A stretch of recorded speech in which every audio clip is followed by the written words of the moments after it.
সম্পূর্ণ ভিন্ন পরিবেশে চলতি মৌসুমে দেশের একমাত্র প্রবাল দ্বীপ সেন্ট মার্টিন ভ্রমণ করছেন পর্যটকরা। অতীতে এই ডিসেম্বর মাসে যেখানে ৮ থেকে ১০টি জাহাজে করে ১০ থেকে ১২,০০০ পর্যটক প্রতিদিন যাতায়াত করত, এবার দৃশ্য সম্পূর্ণ ভিন্ন। প্রশাসনের পক্ষ থেকে ১ ডিসেম্বর থেকে প্রতিদিন ২,০০০ পর্যটকের অনুমতি মিললেও বাস্তবে তাও যাচ্ছেন না। ১ থেকে ৯ ডিসেম্বর ৮,৫০০ পর্যটক সেন্ট মার্টিন গিয়েছে বলে জানা গিয়েছে। গেল কয়েকদিন ধরে কক্সবাজার শহরের নুনিয়াছড়া বিআইডব্লিউটি এর জেটি ঘাট থেকেই সেন্ট মার্টিনে নিয়মিত যাত্রা করছে পর্যটকবাহী জাহাজ। Double million offer, Walton fridge কিনে পেতে পারেন ২০ লক্ষ টাকা, রয়েছে কোটি কোটি টাকার নিশ্চিত উপহার। তবে টেকনাফ সেন্ট মার্টিন নৌ রুট থেকে জাহাজ চলাচলের দাবি জানিয়েছেন স্থানীয়রা।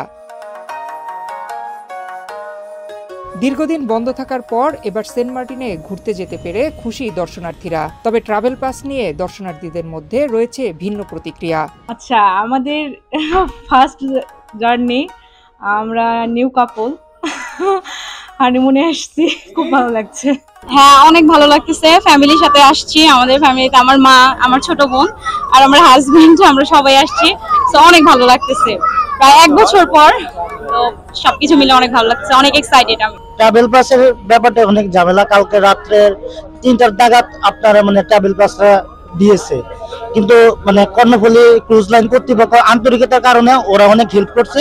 কিন্তু সরকারকে আমার একটা প্রত্যাশা, এই সিস্টেমগুলো গোছালো ভাবে করতে হবে। গোছালো না হলে আমরা ১ মাস বাবা ধীরে আইছিলাম, কিভাবে কি সিস্টেম, ওয়েবসাইটটা ডেভেলপ হয় নাই, অ্যাপ ডেভেলপ হয় নাই, এগুলো আরো আগে থেকে গুছায়া করা দরকার ছিল।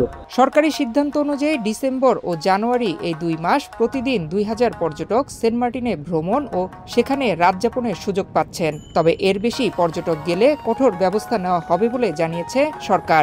সেন্ট মার্টিনে পর্যটন নিয়ন্ত্রণে সরকারের এমন বিধিনিষেধ নিয়ে এখনো স্থানীয় মানুষ এবং সেখানে পর্যটন ব্যবসায়ীরা উদ্বিগ্ন।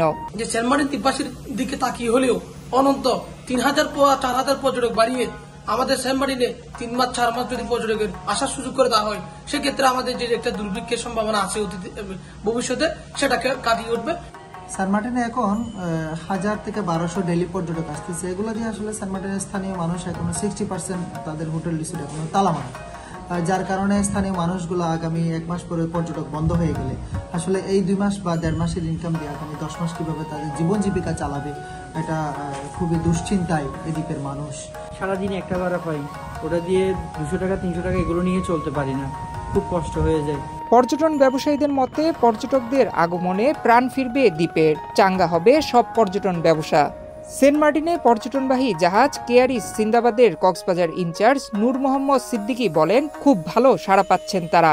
মানুষের যাত্রীদের প্রচুর সাড়া পাচ্ছি, কিন্তু যাত্রী যে ট্রাভেল পাস বিষয়টা নিয়ে খুবই দ্বিধাদ্বন্দ্বে আছে। যাত্রীরাও বুঝতে পারতেছে না কিভাবে ট্রাভেল পাসটা নেবে।